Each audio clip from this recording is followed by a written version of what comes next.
this impact research when it comes to HIV, AIDS, Alzheimer's, cancer? Let's start there. So there have not been any actual cuts. What's happened is a reprioritization of the NIH to focus on the diseases that actually afflict the American people. And for HIV, we're still committed to doing all the advances that will actually make HIV. We actually now have the technology to eradicate HIV. That's something we're going to look at in coming days. So there's a big advance where a single shot can prevent you from getting HIV for up to a year. I think refocusing the priorities of the NIH to address the actual health needs of the American people rather than sort of political stuff that doesn't do much. If you think about where we are, since 2012, American life expectancy has flatlined. Almost no change in life expectancy between 2012 and 2019. And then, of course, during the pandemic, it just collapsed. And we haven't got back. The mission of the NIH is to do science that improves the health and advances the longevity of the American people. And in that sense, we kind of failed in the last couple of decades. It's time to get back to real science, gold standard science, replicable science that's focused on the health needs of the American people. And that's what I'm committed to doing. And essentially, the NIH is expected to take away grant money, right? Correct? No, we give grant money. That's partly why the budget of the NIH is about $48 million. 80% of it goes to research done in the universities and labs around the country. And 20% of it goes to research done here at the National Institute of Health. So it's not to take away money, it's quite the opposite. Could you talk about the restructuring, if you will, between government and academia and how you see those partnerships evolving moving forward because of these federal level changes? Well, I think the NIH, as I said, 80% of the money goes to universities and labs across the country. They're fundamentally partners in the scientific enterprise that the NIH is engaged in. The job of the NIH is to make sure that money actually serves the needs of the American people.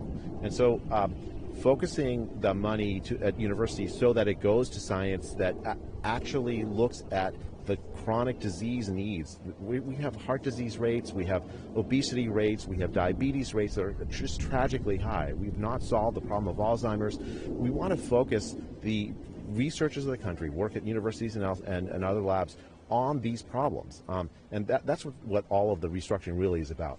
You said that you want to study the causes behind autism. Do you feel this could lead to an autism registry of some kind?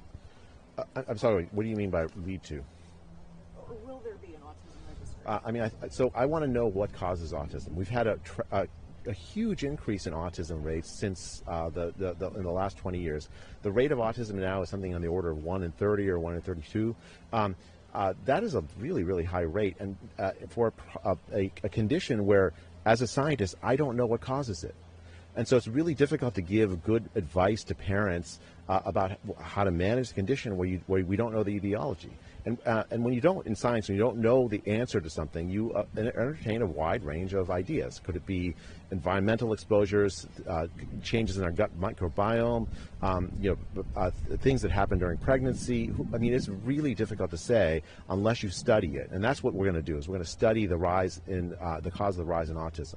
One of Indiana Governor Mike Braun's recent executive orders requires the IDOH to study the effects of food dyes and additives. What do we know about these ingredients, these substances, and how they affect kids and adults? There's some evidence, for instance, that red dyes, I'm forgetting the number now, but that is potentially carcinogenic. I have to say, the philosophy of it is strange to me, because if you require that we have to prove that petroleum-based products that children eat at scale is bad in order to take it off the market, I think it has this flipped around. If you're going to give kids petroleum-based products in large amounts, I think the manufacturers that do it ought to prove that they're safe. We shouldn't just assume that they're safe. And I think this action will be, that the FDA just recently took, will be a spur to food manufacturers to think differently about, why not use beet juice to color dyes? Why a petroleum-based product instead of a natural product like that? It's not so much for some things, like drugs you give for patients with cancer, you have to prove that they actually work. Right? The burden of proof is on the manufacturer to prove that they work before we say people can have it at scale. For some reason, with food dyes and lots of other additives, somehow the FDA has to prove it causes harm, even when common sense tells you, like, look, why give this when there's an alternative that's natural, beet, watermelon juice. I mean, those things are I think, perfectly good substitutes. The Food Dyes EO was part of Indiana's venture into the MAHA movement, the Make America Healthy Again movement. Another EO would have taken candy and sugary drinks off of SNAP benefits. Critics of that decision say it essentially targets poorer Hoosiers, especially ones who live in food deserts. What would your response to that criticism be? Well, I think the SNAP program is a tremendously important program to provide food assistance for the poor people of the country. I don't think that we should be encouraging poor people and enabling poor people to make choices that are going to lead them to worse chronic disease conditions. It's entirely appropriate for the American government to say, look, don't spend this money on sugary foods. Spend it on other foods. The food deserts exist because there's a demand problem, right? If you have people asking for and wanting vegetables, fruits, meat, and other healthy aspects of their diet, rather than sugary sodas and snack items, you're going to get more of that. The problem with right now is that we structure our assistance to poor families so that it's hard to demand those items. Removing sugary, sodas from the food of this country, from the SNAP program, I think pushes in the right direction. Could you talk about the push to take the COVID-19 vaccine off of a child's vaccination schedule? So I think that the FDA has not, or the CDC have not made any choices around this, so I probably should defer to them. But just as a first order thing, the COVID-19 pandemic is in a very different stage than it was just a few years ago. Almost all of the population, including children, have had COVID and recovered. So the evidence base on which the previous recommendations were built assumed that the entire population had never had COVID before. So it's really time to revisit, to make sure that the recommendations we make are actually up to the sorry. Microphones, test, mic check, testing the mic, test, 1 2 1 2 1 2. It's not picking it up. You want to keep going? Oh, okay, yeah. I mean, I think that we're in a different phase of the pandemic where so many of such a large fraction of the population have already had COVID and recovered. All of the randomized trials for the COVID vaccines took place in a setting where most of the population had not had COVID. And so the benefit for the vaccines is going to be different now than it was before. Of course, there's still harms to young people from like heart inflammation, especially for young men. It's time to revisit them, I think. Now, your boss has come under fire for recent comments, specifically regarding the measles vaccine. And he eventually gave another interview where he said the measles vaccine is a good thing in theory, but that it's not long-lasting. Could you speak to some of the concerns and why Secretary Kennedy is doubtful about the efficacy of the measles vaccine? I've seen Secretary Kennedy talk about the measles vaccine. He has full support for it. The measles vaccine is an essential vaccine for parents to give their kids. Absolutely. And then what would you say to those who have concerns over his overall view of vaccines? When he was in Indianapolis not too long ago, there was a small counter-protest, and many of the folks I talked to say that he's peddling misinformation or disinformation. What would your response be to folks who think that? Well, I think he's. I don't think it's a fair criticism. I think that he is very focused on scientific evidence. Every interaction I've had with him, he has encouraged gold standard science from the NIH, meaning replicable science that addresses the health needs of the American people.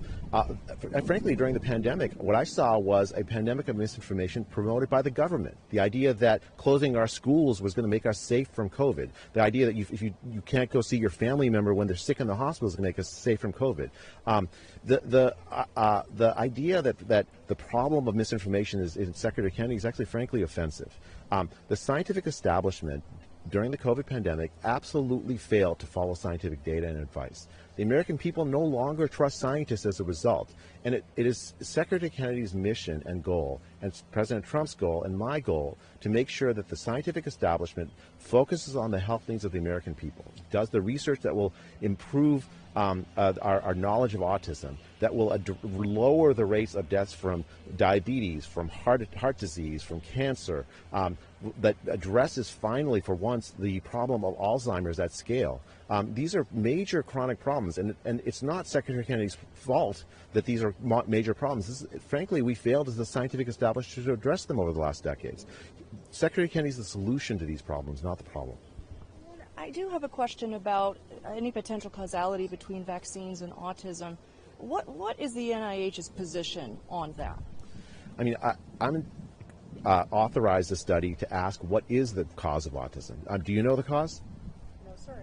No, nor do I. And I think it's important for scientists when we examine an important problem like autism, which afflicts 1 in 30 American kids these days, where there's been a sharp rise in the prevalence of the disease, that we leave open the possibility of any possible hypothesis. I mean, I don't personally believe that autism is caused by vaccines, but if I were to run a scientific study and didn't also examine that as a potential hypothesis, if just to rule it out, it wouldn't be a valid scientific examination. I think that it's very important that we allow the scientists of our country to actually ask the question. The way you frame the question almost makes it so that it's like if I just ask whether what is causing autism, I'm going to be labeled an anti-vaxxer. A lot of scientists are afraid to actually ask the question of what caused the rise in autism because of this sort of framing. The right framing is we have a real problem that Americans are facing at scale. And it could be many things. It could be environmental exposure to chemicals. It could be changes in our diet over time. It could be a whole host of things. Our gut microbiome. I've seen lots and lots of hypotheses, but I don't know the answers to it. Right? Don't you think it's a good idea to actually ask and be open-minded when we do a scientific investigation of it? Indiana also has extremely high rates of smoking, obesity, and maternal mortality. What is the NIH doing specifically for Indiana in terms of those specific health problems or crises? I mean, the NIH has a portfolio of investments in helping, trying to understand how to help people get off of cigarettes. We have a drug overdose problem that is like catastrophic. Since 2020, since the pandemic started, the rate of drug overdose rates have been almost 100,000 deaths a year, and only last year it declined some. And the NIH has a portfolio of investments in research to help patients who have these, facing the kind of psychological conditions that lead to drug overdoses and drug overdoses themselves to address that. I mean, Indiana, of course, is not alone in this, but the rate and prevalence of these diseases and conditions you talked about are really high in Indiana, as they are in many other parts of the country. The goal of the NIH is to help every American. And then my final question, Indiana recently increased the cigarette tax from $1 to $2. It was the first time it had done so in around 20 years. What would your response to that be? And do we see a causality between increasing these kinds of taxes and better health outcomes? I mean, smoking is bad for you, like really bad for you. So I don't recommend anyone smoke. But it is true that many people do smoke. I shouldn't comment on the particular tax, as I don't know the specific issue in Indiana's tax. But as a general matter, policies that reduce smoking rates will improve the health of the population. Is there anything else you'd like to say about the NIH's goals long term, the first 100 days of Trump's second term in office, that you feel I might have missed? Well, I think the key thing to understand, rather than trying to be divisive, say, well, look, the Secretary Kennedy says this or President Trump says that, the goal of this administration is to unite the population to seek better health. Right? That's to make America healthy again. It's not make Democrats healthy. It's not make Republicans healthy. It's make Americans healthy. And it means every American, no matter your race, sex, sexual orientation, or what. We all face these chronic disease problems that I've been talking about. And so that is the purpose of the administration, the goal, the mission. I mean, it's the reason I took this job as NIH director. I want the scientific institutions of this country to address problems that Americans actually have.